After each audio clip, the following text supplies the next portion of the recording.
Why did the two best teams in the National League not make the playoffs one season? And did you know there's a player that's been drafted with the first overall pick twice? Here are 25 crazy facts about Major League Baseball.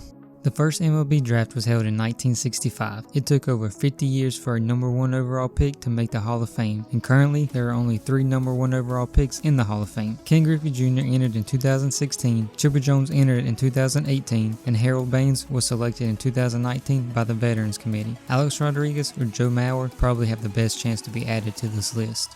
Hank Aaron hit 755 career home runs, the second most of all time. There was only one season he led MLB in home runs. That was in 1957, his 4th season. He hit 44 home runs that year. The most Aaron ever had in a season was 47.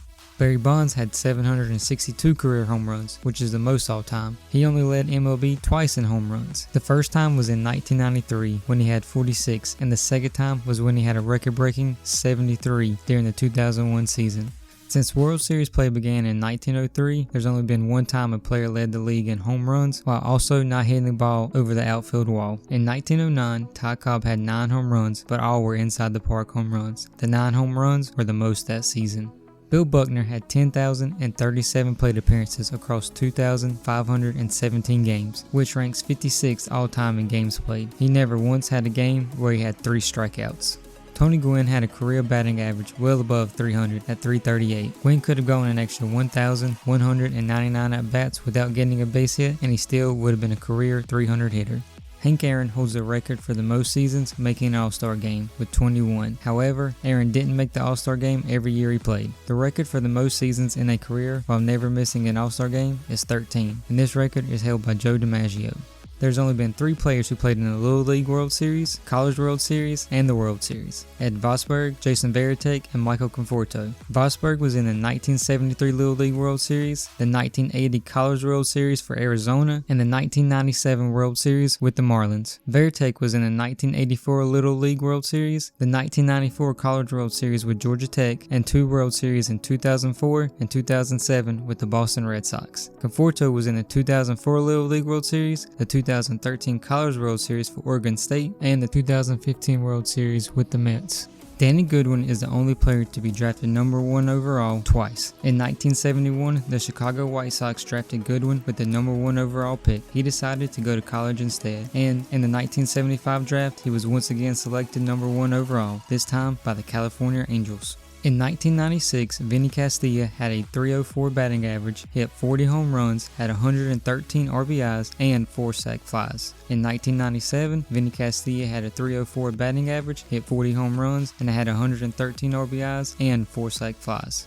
There has only been 9 occasions where a player hit at least 60 home runs in a season. Sammy Sosa has done it 3 times, which is the most. Funny enough, he didn't win the home run title in any of those 3 seasons. Sosa lost to Mark McGwire in 1998 and 99, and then lost to Barry Bonds in 2001.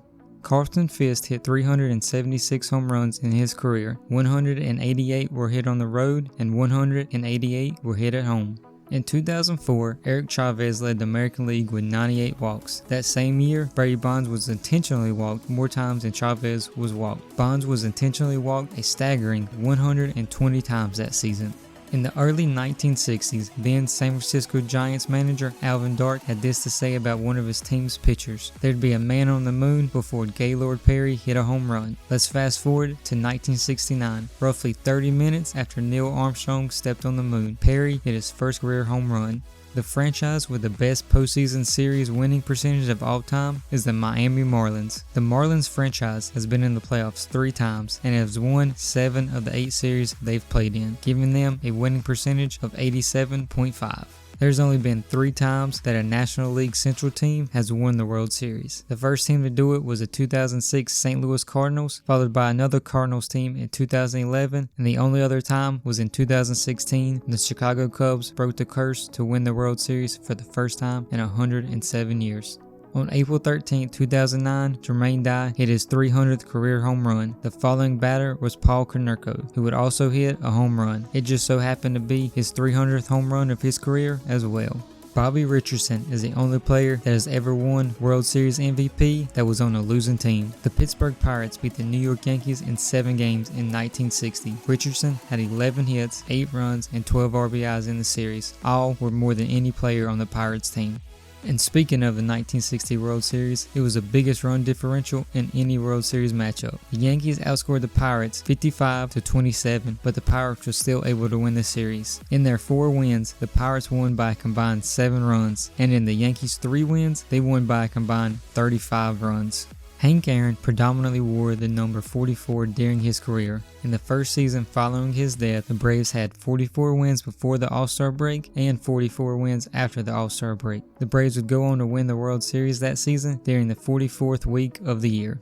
The Arizona Diamondbacks second baseman Felipe Lopez became the first player to hit a home run from both sides of the plate on opening day in 2009. It would not take as long for this feat to happen again. The very next inning, this would happen for a second time, as Diamondbacks first baseman Tony Clark would homer from both sides of the plate as well.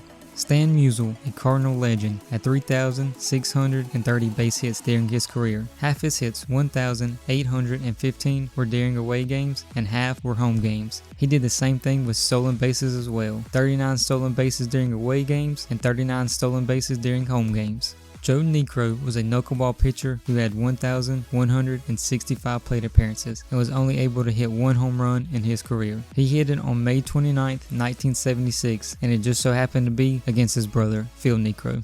Edwin Jackson was a pitcher whose career spanned 17 seasons, and during that time, he set the record for playing for the most amount of teams, with 14. Jackson never played for a team longer than 3 years. The most amount of innings he pitched for a team was 380 with Tampa Bay, and the fewest innings was 5 with Baltimore.